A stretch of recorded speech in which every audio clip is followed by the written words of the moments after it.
اور صحیح مفہوم کی ادائیگی کے لیے اس علم کی بڑی اہمیت ہے۔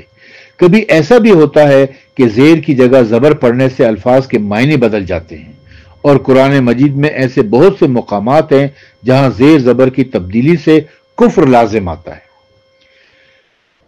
امام علی علیہ السلام کے زمانہ حکومت تک علم نحو کے قواعد کی تدوین عمل میں نہیں لائی گئی تھی۔ عربی کلام اعراب کے بغیر لکھا جاتا تھا۔ قرآن مجید اور دیگر مکتوبات پر اعراب نہیں لگائے جاتے تھے۔ لوگوں کو زبر زیر لگانے کا علم تک نہیں تھا۔ امام علی علیہ السلام کے ایک شاگرد ابو الاسود دوئلی علم نحو کی تاسیس کے سلسلے میں کہتے ہیں کہ ایک دن میں امام علی علیہ السلام کی خدمت میں حاضر ہوا۔ میں نے دیکھا کہ آپ کسی گہری سوچ میں ڈوبے ہوئے ہیں۔ آپ نے مجھ سے فرمایا، تمہارے شہر کوفہ کے لوگ قرآن غلط پڑھتے ہیں۔ میں چاہتا ہوں کہ ایسا کام کروں جس کی وجہ سے عربی زبان اس مشکل سے محفوظ ہو جائے۔ میں نے کہا، یا امیر المومنین، اگر آپ نے ایسا کیا تو آپ عربی زبان کو زندہ کر دیں گے۔ پھر کچھ دنوں کے بعد میں آپ کی خدمت میں حاضر ہوا۔ آپ نے ایک دستاویز میرے حوالے کی۔ اس میں علم نحو کے قوانین مدون کیے گئے تھے، جس میں آپ نے کلمے کو اسم، فعل اور حرف میں تقسیم کیا تھا اور ان کی تعریف لکھی تھی۔ پھر حضرت نے مجھ سے یہ جملہ فرمایا، انہو نحو، یعنی اس طرح سے آگے بڑھو۔ اسی وجہ سے اس علم کا نام علم نحو پڑ گیا ہے۔ ابو الاسود کہتے ہیں کہ میں نے گھر آ کر امام علی علیہ السلام کے بتائے ہوئے اصولوں کی روشنی میں قواعد و اصول وضع کیے۔ پھر میں نے چند قواعد جمع کر کے حضرت کی خدمت میں پیش کیے تو آپ نے ان میں موجود اشکالات کو دور فرمایا۔ مثلا اس میں مشبہ بالفعل کے متعلق فرمایا، تم نے ان میں کان کو کیوں نہیں لکھا؟ میں نے عرض کیا، مجھے معلوم نہیں تھا کہ یہ بھی انہی میں سے ہے۔ امام علی علیہ السلام نے فرمایا، یہ بھی انہی مشبہ بالفعل میں سے ایک ہے۔ اس کے بعد مزید لکھا ہے کہ ابو الاسود نے وہ کام کیے جو قرآن مجید میں اعراب لگوائے۔ ابو الاسود نے دو کام کیے۔ نمبر ایک، قرآن مجید میں اعراب لگوائے تاکہ عام لوگ اعراب کی مدد سے اسے صحیح پڑھ سکے۔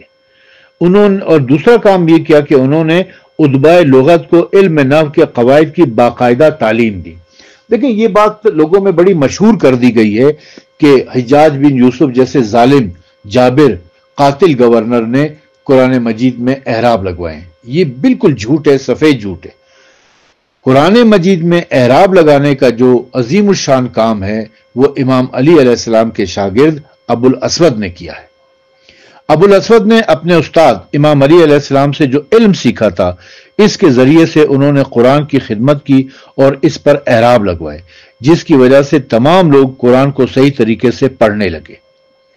پیغمبر اکرم صلی اللہ علیہ وسلم کے وصی برحق امام علی علیہ السلام نے علم نحو کے قواعد کو مدون و مرتب کیا، اور حضرت کی اس کاوش کا نتیجہ یہ نکلا کہ علم کی وجہ سے ہر شخص قرآن مجید اور دیگر عربی کتابوں کو اعراب کے بغیر پڑھنے کے قابل ہو گیا۔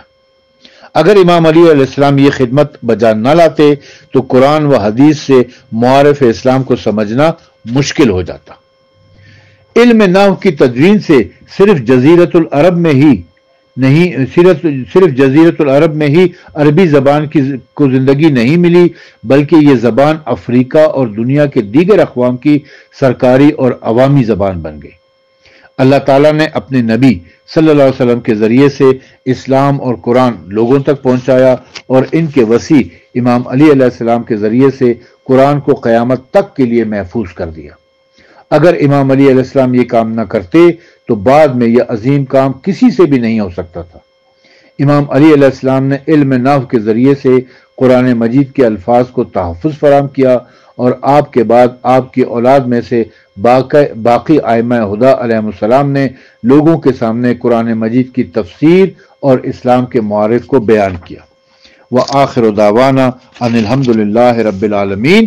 یہ مصحف علی کے حوالے سے میں نے ایک مختصر سا جائزہ پیش کیا۔ بعض لوگ اس کنفیوژن کا شکار تھے کہ مصحف علی شاید امام علی علیہ السلام نے کوئی اور الگ سے قرآن لکھا ہوا تھا۔ الگ سے قرآن نہیں تھا، وہی قرآن تھا جو رسول خدا نے جمع فرمایا تھا،